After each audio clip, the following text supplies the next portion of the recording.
mischievous personality of a guy, from what I've been told anyway. Howard was raised right here in this church as a young man. And then from here he moved on and became a pretty good man, thanks to his parents for planting good seeds in him. He was also a loving father, and he loved his children dearly. Philip, TJ, Jess, Lisa, Anthony, and Angel. He spoke to me about each and every one of his children constantly. He would tell me from time to time how much his children really meant to him. Howard's told me so many things about his life that only friends could talk about. And I know a lot of you here don't know who I am, but I know a little bit about all of you from the talks that Howard and I have had. It might come as a surprise to most of you, or even a shock, but I'm actually the husband of Howard's ex-wife. And it might sound a little bit funny to some of you, but in most instances you would think that we should be enemies, but that we were not. I first met Howard back in 2003, and we didn't really have much to say to each other than passing because of the kids. But as we got to know each other, we began talking a lot and actually hanging out from time to time, talking about the usual men things like hunting, fishing, mud riding.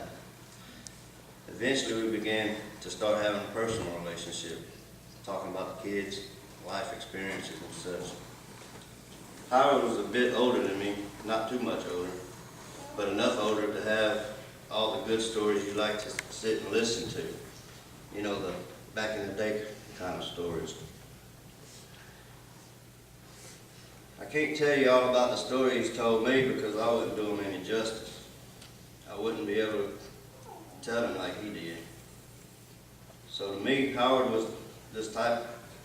had this type of sense of humor that would just pop out nonchalantly. He was very funny in just about everything he did, and I don't even think he knew it.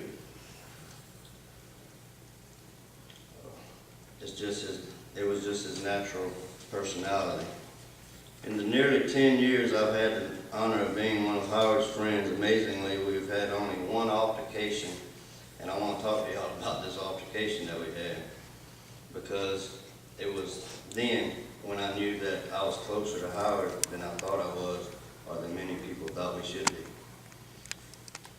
We were arguing about something one night, and I don't even remember what the argument was.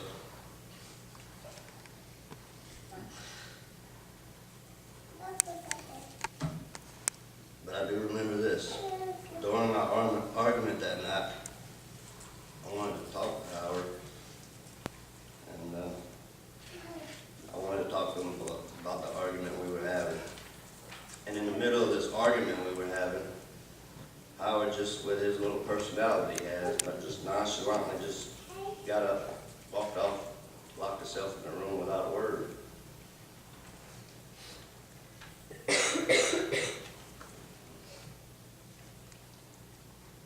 Well, that kind of upset me. So I went on ranting and raving because that's what I'm good at.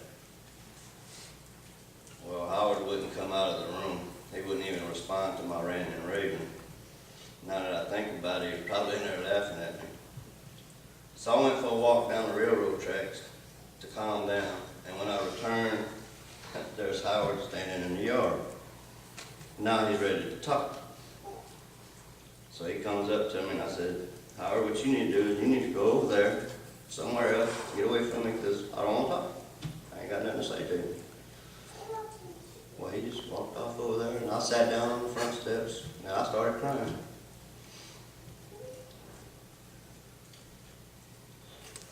I tried to turn the tables on him, but it didn't work. And this was eating me up inside. So as I sat there on the front steps literally crying because I was upset, Howard walks up to me and puts his hand on my shoulder and sits beside me. Now here we are, two grown men sitting on these steps crying together. And it was at that moment when I knew Howard was much more than just my wife's ex-husband. He was actually my friend, and I had strong feelings for this man. We sat there and talked about how stupid we were and how childish we were acting. And on that night we sat and talked for hours and hours until daylight. That morning we told each other we loved one another. So from then on we became a team. We lived together, and the kids must think that's cool, because how many kids do y'all gonna have two pawpaws in the same house? Howard was always the good one. I was the bad one. Howard was the good pawpaw. I was the mean one. Howard always called me to get on with the kids, because he wouldn't do it. Now that I realize that, I think that worked out pretty funny. It's kind of funny how it all worked out. But anyway, Howard loved to cook. He cooked for the kids every morning, cooked dinner just about every night. That's what he loved to do. He even cooked with the kids, with the grandkids, in a little easy bake oven. Howard loved plants and gardening too. He always found a way to make something grow from nothing. Always clipping things, talking about this is going to grow. And my God, it was growing, whatever it was. He loved to whittle things. He would sit and whittle all day long. He really enjoyed making these little wooden baseball bats. He loved to fish and always told me stories of him and his brother Michael going fishing with their Uncle Bob, going hunting with their Uncle Tom. So I know a little bit about it. Oh yeah, but I could go on and on. He went fishing a lot with his sons, Anthony and TJ. And boy, when they would come back, they would tell me stories about Howard and make you just laugh your head off. Because Howard was a character when he went fishing. Well, Howard was having some health issues, and he'd been put on oxygen. So it kind of limited him to the things that he was used to doing. So I thought. But I was honored to be able to go with Howard on a fishing trip one night.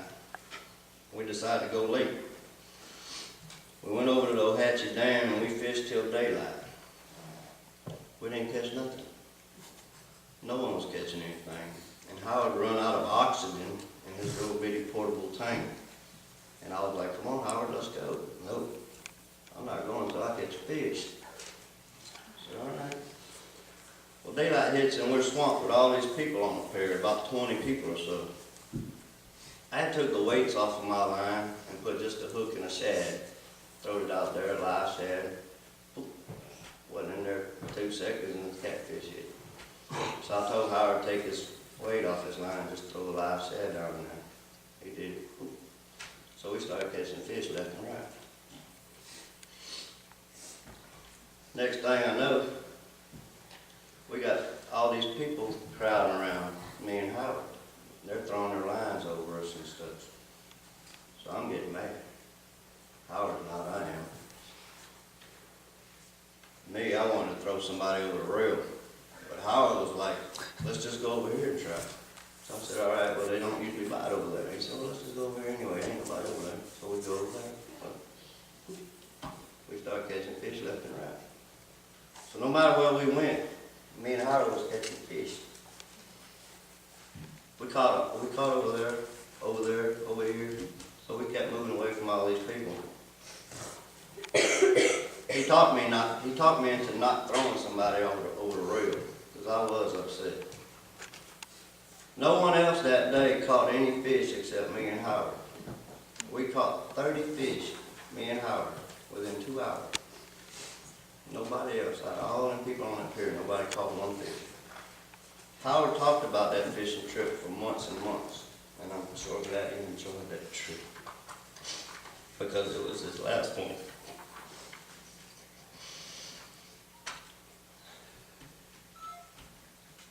Now my wife and I were apart from each other for a little while, and when I came back home, Howard talked to me and told me he was glad I was back.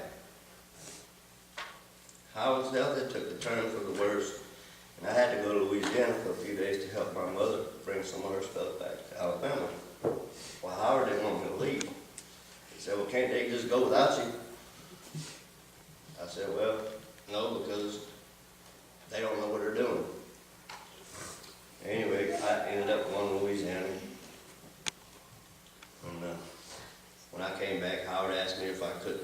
would not leave him again, because he missed me.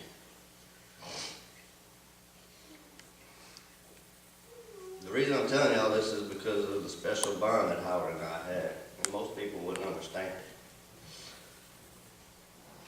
I was very close to Howard.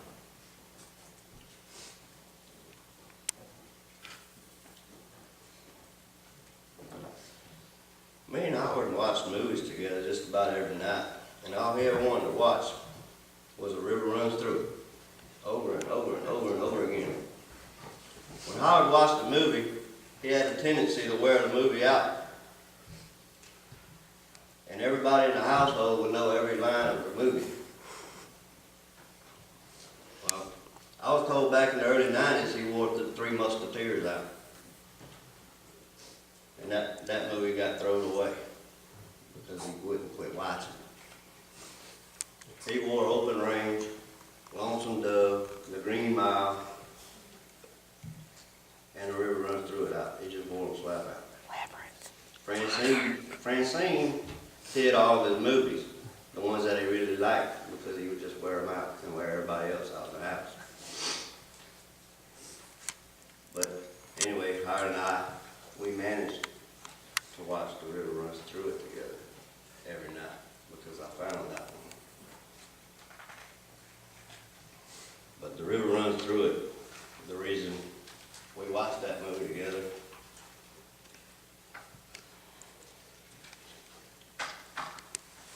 that's because Howard told me it helped him sleep. I slept next to Howard every night.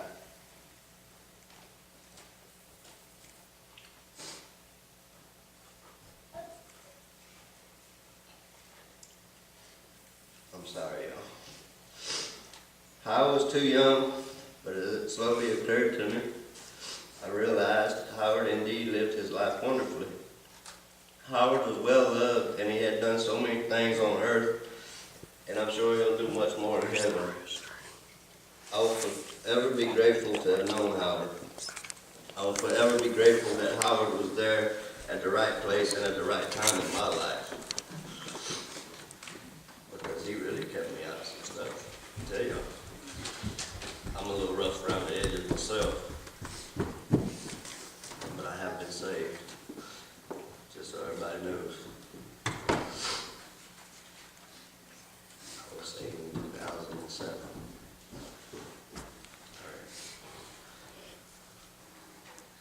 I'll forever be grateful for spending almost 10 years of my life with a friend like him.